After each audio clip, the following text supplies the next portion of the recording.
देखिए, दूरी जो होता है किसी खास समय में चले गए पथ की लंबाई को दूरी कहते हैं। मतलब कोई खास समय जो होता है उसके बीच में जो चले गई जितने भी कुल लंबाई जो होता है उसको दूरी कहते हैं। दूरी कौन सी राशि है? अदिश राशि। दूरी क्या है? अदिश राशि है। दूरी का ऐसा मात्रक क्या होता है? दूरी का ऐसा मात्रक मीटर होता है। ठीक है। और विस्थापन क्या होता है? विस्थापन होता है न्यूनतम दूरी।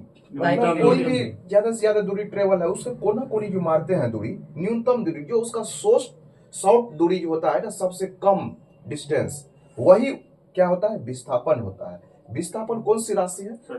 विस्थापन सदिश राशि है। विस्थापन का ऐसा मात्रा क्या होता है? मीटर होता है। मीटर होता है। हाँ, दूरी और विस्थापन का अनुपात हमेशा एक से बड़ा या बराबर होता है। एक मतलब क्या होता है? दूरी बटे विस्थापन ग्रेटर देन इक्वल टू 1 होता है। ठीक है। चलिए, दूरी केवल परिमाण को व्यक्त करता है। दूरी क्या करता है? केवल परिमाण को व्यक्त करता है, जबकि विस्थापन परिमाण तथा दिशा दोनों को व्यक्त करता है। विस्थापन क्या करता है? परिणाम तथा दिशा दोनों को व्यक्त करता है विस्थापन। ठीक है। और दूरी सदैव धनात्मक या शून्य होती है। दूरी क्या होता है? सदैव धनात्मक या शून्य हो सकता है, लेकिन दूरी ऋणात्मक नहीं हो सकता है। जबकि विस्थापन धनात्मक, ऋणात्मक तथा शून्य तीनों हो सकता है। धनात्मक, ऋणात्मक तथा शून्य तीनों हो सकता है। दूरी यह कौन सी राशि है? अदिश राशि है। जबकि विस्थापन सदिश राशि है। विस्थापन क्या है? सदिश राशि है। चाल बराबर क्या होता है? फॉर्मूला मीटर पर सेकंड। दूरी बटे समय होता है। चाल बराबर क्या होता है? दूरी बटे समय होता है। चाल किसे कहते हैं? चाल क्या किसे कहते हैं? एकांक समय में तय की गई दूरी को चाल कहते हैं। एकांक समय में जो तय की हुई दूरी होती है उसी को हम चाल कहते हैं। और चाल का ऐसा मात्रा क्या होता है? मीटर पर सेकंड होता है। चाल कौन सी राशि है? चाल सदिश राशि। चाल अदिश राशि है। चाल कौन सी राशि है? अदिश राशि है। और वेग जो है, वेग किसे कहते हैं? एकांक समय में तय की गई विस्थापन को वेग कहते हैं। एकांक समय में तय की गई विस्थापन को वेग कहते हैं। वेग बराबर क्या होता है? विस्थापन बटे समय। वेग बराबर क्या होता है? विस्थापन बटे समय, जिसे हम भी वेलोसिटी होता है। भी बराबर क्या होता है? Formula d/t। और उसी को हम जब बैलेंस करेंगे तो t बराबर क्या हो जाएगा? d/v या d बराबर v इंटू टी। ठीक है। यहाँ पे d क्या है?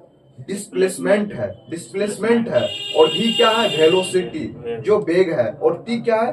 टाइम है। डिस्प्लेसमेंट किसे कहते हैं? विस्थापन को डिस्प्लेसमेंट कहते हैं। ठीक है। इसका ऐसा मात्रक क्या होता है वेग का? मीटर पर सेकंड होता है। वेग जो है एक सदिश राशि है। वेग दो तरह के होते हैं। एक प्रारंभिक वेग होते हैं, एक अंतिम वेग होते हैं। प्रारंभिक वेग जो होता है वो इनिशियल वेलोसिटी होते हैं। और अंतिम वेग क्या होते हैं? फाइनल वेलोसिटी होते हैं। वेग में परिवर्तन की दर को क्या कहते हैं? त्वरण कहते हैं। वेग में परिवर्तन की दर को त्वरण कहते हैं, जिसे एक्सीलरेशन कहते हैं। ठीक है। त्वरण बराबर क्या होता है? वेग में परिवर्तन बटे समय। वेग में परिवर्तन बटे समय होता है। और त्वरण का ऐसा मात्रक क्या होता है? मीटर पर सेकंड स्क्वायर होता है। मीटर पर सेकंड स्क्वायर होता है। और इसका बीमा क्या होता है? m0 l t-2 होता है। और वेग एक समान होने से त्वरण का मान क्या होता है? वेग जब एक समान हो जाएगा तो त्वरण का मान क्या हो जाएगा? शून्य हो जाएगा। ठीक है।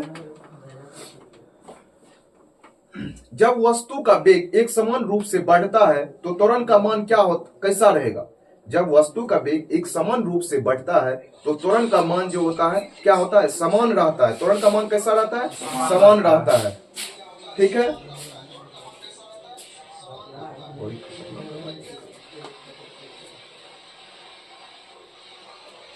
देखिए, गति का समीकरण क्या होता है? गति का समीकरण जो होता है तीन गो समीकरण होता है, जहाँ विस्थापन होता है, प्रारंभिक वेग होता है, अंतिम वेग होता है, त्वरण होता है, समय होता है, गुरुत्वाकर्षण होता है और जी होता है। स्मॉल जी का मान कितना होता है? 9.8 मीटर पर सेकंड स्क्वायर होता है। जबकि कैपिटल जी का मान कितना होता है? बताइए। नहीं, स्मॉल जी का मान होता है 9.8 मीटर पर सेकंड स्क्वायर। स्मॉल जी का मान कितना होता है? 9.8 मीटर पर सेकंड स्क्वायर होता है। ठीक है। कुछ होता है 1.6। v बराबर क्या होता है? v बराबर क्या होता है? u plus 80। पहला समीकरण। हाँ, पहला समीकरण है v बराबर u प्लस ए टी, जबकि दूसरा समीकरण s बराबर क्या होता है UT plus half eighty. ut plus half A T square, और तीसरा समीकरण क्या होता है वी स्क्वायर बराबर v स्क्वायर बराबर u स्क्वायर प्लस 2as होता है। ठीक है, ये कौन सा समीकरण था, गति का समीकरण था। ठीक है, प्रथम समीकरण क्या होता है v बराबर u प्लस ए टी, जहां इसमें क्या होता है, किसका किसके बीच संबंध होता है, वेग और समय को बताता है। जो प्रथम जो होता है समीकरण v बराबर u प्लस ए टी, ये वेग और समय को बताता है, जबकि द्वितीय जो होता है s बराबर u T plus half A T square, ये विस्थापन समय को बताता है, विस्थापन और समय को बताता है द्वितीय। जबकि तृतीय समीकरण जो होता है वो क्या होता है, v स्क्वायर बराबर u स्क्वायर प्लस 2as, जो विस्थापन और वेग को बताता है, विस्थापन और वेग को बताता है।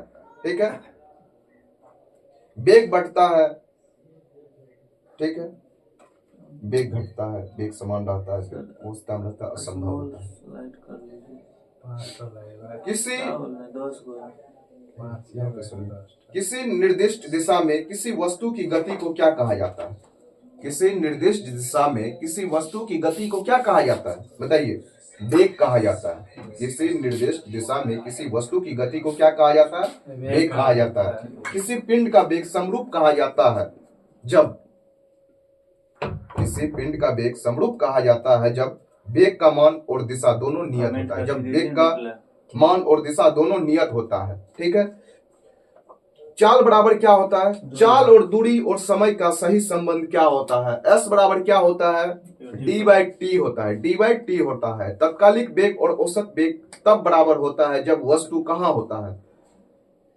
वस्तु कहाँ रहता है, शून्य में, शून्य त्वरण हो। जब वस्तु में शून्य त्वरण हो तो तत्कालिक वेग और औसत वेग बराबर होता है जब वस्तु में शून्य त्वरण हो।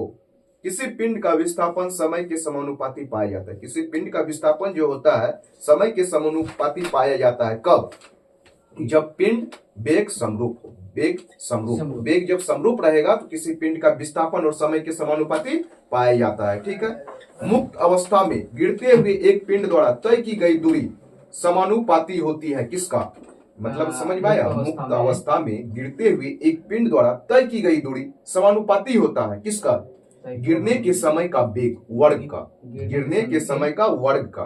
ठीक है, एक भीड़ मतलब एक समझो, एक भीड़ भाड़ वाली सड़क है पर एक बस की गति किसका उदाहरण है, यादृच्छिक गति का, ये एक असमान गति का, क्योंकि भीड़ भाड़ है वहां पे क्या होगा, असमान होगा, क्योंकि कभी स्लो होगा कभी फास्ट होगा, ये असमान गति है, क्योंकि एक गति नहीं रह सकता है, क्योंकि वहां पे क्या है, भीड़ भाड़ है, भीड़ भाड़ है, इसलिए कि वहां पे एक समान गति के साथ नहीं चल सकता है।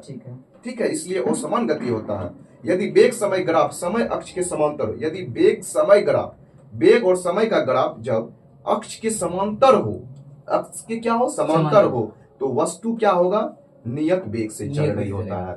मतलब समझ में आया, यदि वेग और समय ग्राफ समय के अक्ष समांतर जैसे ही हो गया तो कोई भी वस्तु नियत वेग से चल रहा होगा तो समांतर हो जाएगा, क्योंकि वो कभी नहीं टकराएगा किसी से, क्योंकि वो समांतर है। ठीक है,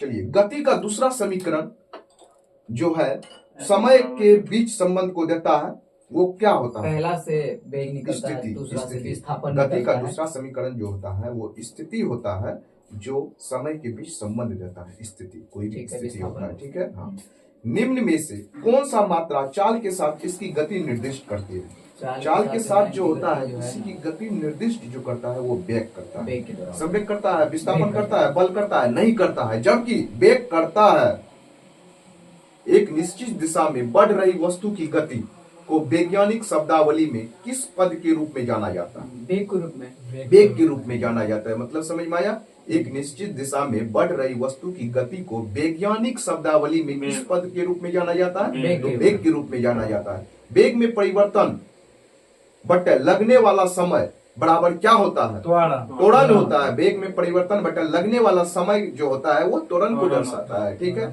एक समान तल वाली सीधी सड़क पर नियत त्वरण पर दौड़ने वाली कार के संबंध में कौन सा कथन सत्य होगा, तो कार जो होगा क्या होगा, एक वेग के निरंतर बदल रहा होगा, कार का वेग जो है निरंतर बदल रहा होगा। ठीक है, जब कोई वस्तु समान गति से गति कर रही हो तो इसका त्वरण क्या होगा, जब कोई वस्तु समान गति से त्वरण त्वरण कर रही हो तो इसका जो है त्वरण क्या होगा, तुरंत क्या होगा? शून्य हो जाएगा, शून्य हो जाएगा। हम्म। ठीक है। डैश का उपयोग एक वस्तु के समग्र गति को वर्णन करने और किसी दिए गए समय पर इसकी प्रारंभिक स्थिति के संदर्भ में अंतिम स्थिति का पता लगाने के लिए किया जाता है। किसका? दूरी और विस्थापन का जो है उपयोग एक वस्तु के समग्र गति का वर्णन करने और किसी दिए गए समय पर इसकी प्रारंभिक स्थिति के संदर्भ में अंतिम स्थिति का पता लगाने के लिए किया जाता है। किसका? दूरी और विस्थापन का। के बीच का दूरी।